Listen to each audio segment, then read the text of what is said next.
And the nice thing about the Sarasota average home price, the Sarasota County average home price, is with all the sales in the last week, we had 246 in all of Sarasota County, except for Venice and Northport, and 145 of those were single-family homes at an average price of $289,000. But in Manatee County, the average sales price is up to 290, almost 300,000.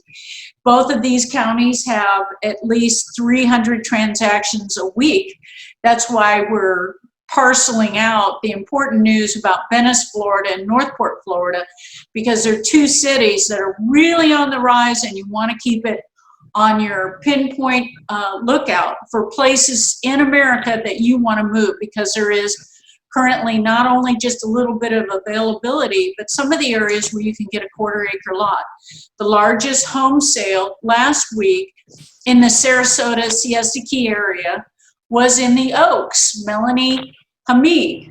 Good job, Melanie. She has a background in construction with Nutter Construction. They're one of the great builders in the area.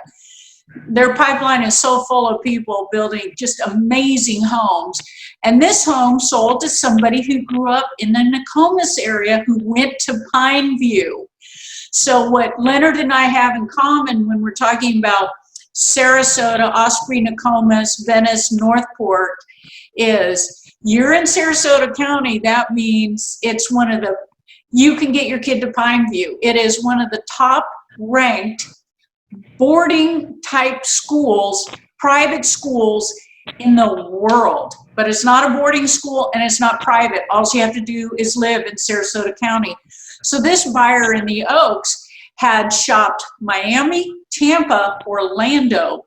They sold their home in just a matter of days in Connecticut, got to Florida, and even considered renting. But where are you going to be able to rent at a high level where it's 6,000 square feet? They have total 8,000 square feet with this home in the Oaks, gated community, bike riding distance to Pine View. How wonderful is that for our kids here and our families that are moving to the area? Osprey has another unique opportunity west of the trail. There is over half an acre available with a home that's a 1940 home, 22 Webb Street. And that, in our neck of the woods, 1940 homes have been here, guess what, since 1940. So you're not going to find 1940 homes up in the panhandle of Florida, because every hurricane that comes through has taken them out, you know. All joking aside, our winds are not at all so disastrous since we've been keeping track that we've lost any homes. In fact, Sarasota County and Manatee County are full of beautiful 1940 homes. Now, they're wood construction, and you'll normally find them in pockets of neighborhood on spectacular value. And it just so happens that in Sarasota County last week, the low home sale price was in the Burns Court area with Larry Bostic of Remax. And that home, 1940 home, sold for $91,000 on 29th Street. And they went through several buyers. So what we want to do is educate absolutely every buyer. If you find something in that price point and you're working with a top-notch agent like Leonard and I, we're going to be able to look at that disclosure, look at that age of the home, look at the tax record, and give you an understanding of what to expect so you have no surprises. And the top sales price in Manatee County this week was out on Anna Marie Island. And Duncan Real Estate, Denise Duncan, congratulations. That was such a wonderful listing. New construction home for almost $3 million. Anna Marie Island is drawing attention from around the world because it is part of the Keys here, but in the Manatee School District, but most importantly, they've got ocean basically surrounding them, and beaches and amenities that make it very easy. In fact, I think the elementary school, if you have kids, is right down the road from there. And the low sales price was 1018 18th Street. And I spoke to Sean Johnson. He owns his own brokerage, and it's not the Olympian, Sean Johnson. It's He really almost owns this neighborhood. And this was the original post office in the neighborhood.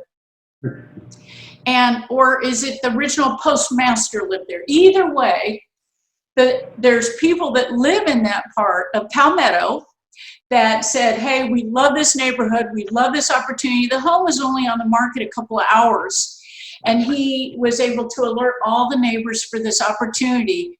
And I love it when realtors do that, because that is real estate 101. And he was able to affect a sales price that was actually higher than the list price by $1,000, because there were other offers that were going to come in. So that price closed at $70,000. Very thin air for these low-priced properties that are in good shape, or where you got to do something to them, like these two homes in the lows of the Sarasota, Manatee, SiestaKey area. But the highs are all 3-4 million, and they're all people coming from the northeast part of the United States this week. Is that surprising to you, Leonard? No, Anna Maria Island is a beautiful place in a very hot market, and people just love to be there. I know my neighbor's friend lives there, so he talks about it all the time. And what are the fabulous things about Anna Maria Island that everyone knows who lives here? The fishing is fabulous. The views, sunsets are world class. It's unlike anywhere else in the world.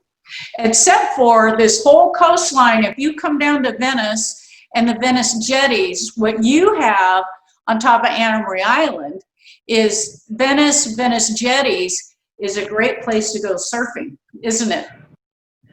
Yeah, it's a great place for boating too. There's boats always going in and out of there. People love to watch the boats coming in and out, and the porpoises and the dolphins swimming through there. It's just a great place. It's a great attraction for people that live there and for tourists as well.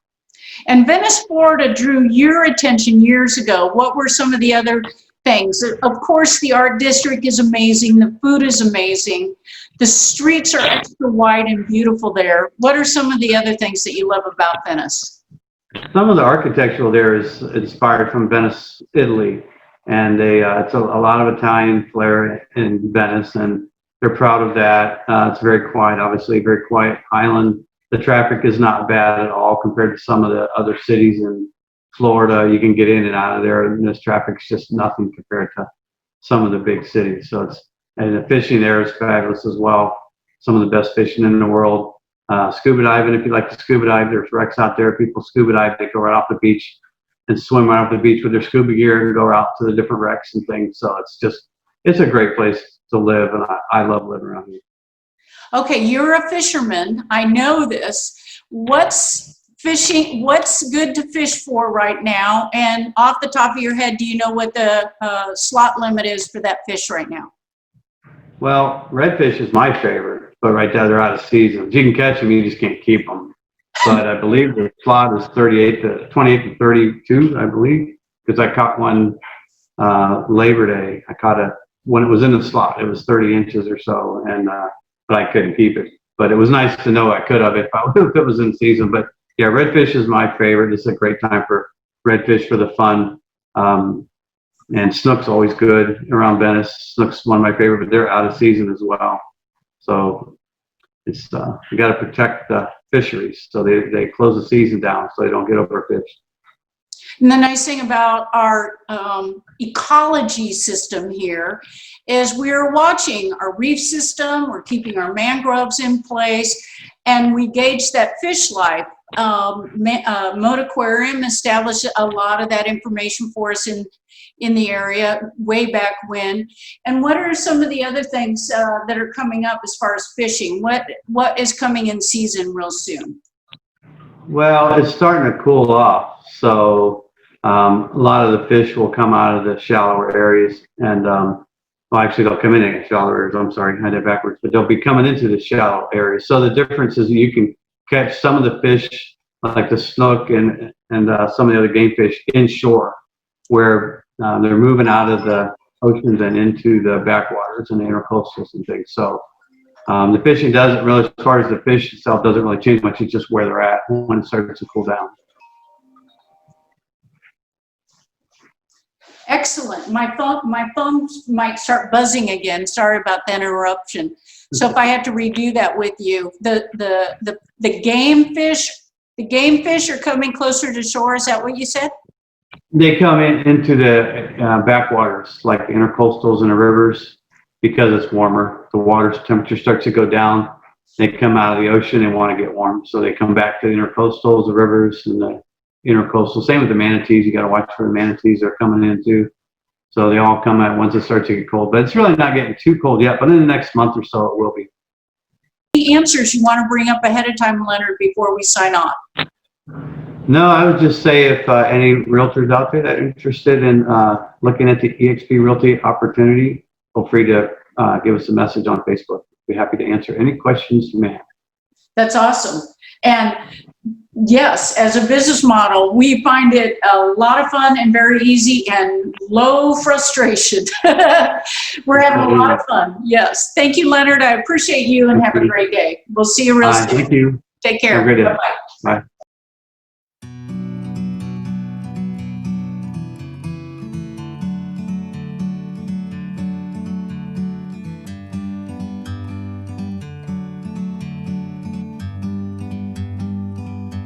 Like a bird on a tree, I'm just sitting here. I got time, it's clear to see. From up here, the world seems small. We can sit together.